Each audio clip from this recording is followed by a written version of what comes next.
महाराष्ट्र के deputy CM और NCP प्रमुख की विमान हादसे में हुई मौत का जिम्मेदार कौन है? ये घटना तब हुई जब पवार का चार्टर्ड प्लेन लैंड करने की कोशिश में था। अब इस घटना ने न केवल महाराष्ट्र की सियासत में हलचल बढ़ा दी, बल्कि नेता मंत्रियों की सुरक्षा पर सवाल उठाया है। इसके पीछे बहुत सी वजह बताई जा रही है, जैसे विमान में पहले से गड़बड़ी, पायलट की नासाज तबीयत और खराब मौसम। सवालों के कटघरे में खड़ा है डीजीसीए, विमान कंपनी और यहाँ तक कि राज्य सरकार। अब इन संदेहों के बाद हादसे को साजिश भी करार दिया जा रहा है। यही वजह है कि विपक्ष ने मामले पर गहराई से जांच की मांग की है। सबसे पहले बात विमान के कंपनी की कर लेते हैं। इसी बीच सवाल भी है कि जिस कंपनी का विमान और उसकी शिकायत पहले से भी कई बार की जा चुकी है, आखिर उस विमान को उड़ाया ही क्यों गया? बताते चले कि इस हादसे में शामिल था लियर जेट 45XR, जिससे अजीत पवार उड़ान भर रहे थे। ये एक मिड साइज बिजनेस जेट है। बॉम्बार्डियर एरोस्पेस ने 1998 से 2009 के बीच इसे बनाया। तेज रफ्तार और आरामदायक केबिन के लिए ये जाना जाता है। खासियत की बात करें तो लियर जेट 45XR में अधिकतम 8 यात्री बैठ सकते हैं। इसकी उड़ान क्षमता करीब 2000 से 2235 नॉटिकल मील है। ये 51,000 फीट की ऊंचाई तक उड़ान भर सकता है। विमान 2 हनीवेल TFE Z31 इंजनों से संचालित होता है। इसकी क्रूजिंग स्पीड मैक 0.78 से 0.81 के बीच मानी जाती है। ये जेट मुख्य रूप से शॉर्ट और मीडियम हॉल उड़ानों के लिए डिजाइन किया गया है। विमान का विंग स्पैन लगभग 47 फीट का है। इसका कुल वजन करीब 9,752 किलोग्राम बताया जाता है। वहीं तेज, भरोसेमंद और कम समय की यात्रियों के लिए इसे इस्तेमाल आमतौर पर VIP और बिजनेस चार्टर्ड में किया जाता है। बताया चले दुर्घटना ग्रस्त लियर जेट 45XR विमान VSR वेंचर्स प्राइवेट लिमिटेड के स्वामित्व में था। ये कंपनी भारत की प्रमुख नॉन शेड्यूल एयरक्राफ्ट ऑपरेटर्स में गिनी जाती है। कंपनी की स्थापना और स्वामित्व VK सिंह के पास है। VSR वेंचर्स निजी chartered helicopter rental, air ambulance सेवाएं और विमान लीजिंग जैसे क्षेत्रों में काम करती है। अब इन विवाद में एक नाम सामने आता है, वो है विमान का एक अहम हिस्सा ब्लैक बॉक्स। सवाल है कि ये ब्लैक बॉक्स होता क्या है? किसी भी प्लेन क्रैश के बाद सबसे पहले जिस चीज की तलाश की जाती है वो होता है उस विमान का ब्लैक बॉक्स। ये वही चीज है जिससे पता चलता है कि हादसा कैसे हुआ और प्लेन में आखिरी पलों में क्या क्या हुआ, यहाँ तक कि तकनीकी खराबी भी। मलबे से सुरक्षा एजेंसियां इस ब्लैक बॉक्स को निकालती हैं और फिर इसे जांच के लिए भेजती है।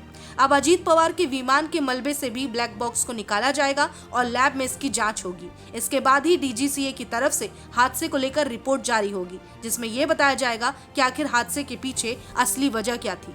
और ऐसे में इस सवाल का जवाब भी सामने आ पाएगा कि अजीत पवार की मौत हादसा थी या साजिश।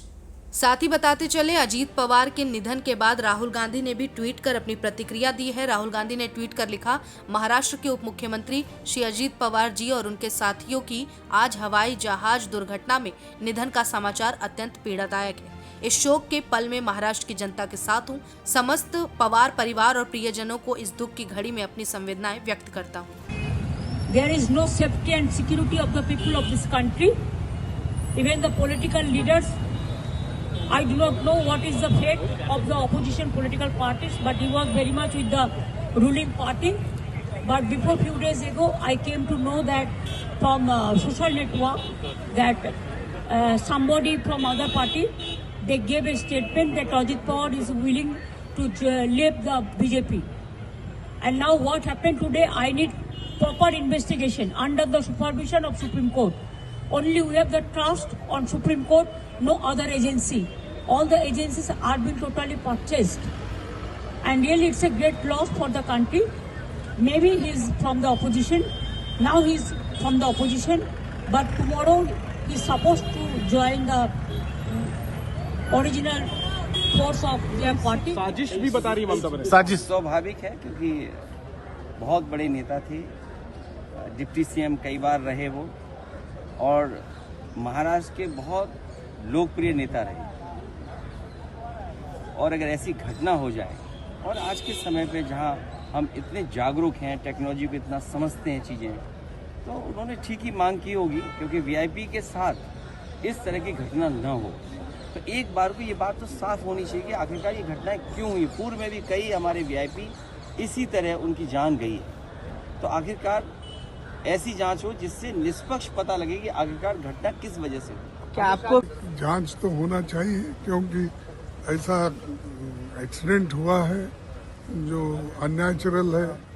अर्जेंट काम के लिए सभी लोग जाते हैं और इवन दूसरे कॉर्पोरेट वाले भी जाते हैं जी, लेकिन ऐसा हर जगह होना, एक तरफ तो बड़े बड़े जहाज भी, अहमदाबाद के भी बहुत बड़ा एक्सीडेंट, ये तो जो प्लेन था, छोटा प्लेन, वहाँ पर ऐसा हुआ क्यों, इसकी जांच तो होना ही चाहिए।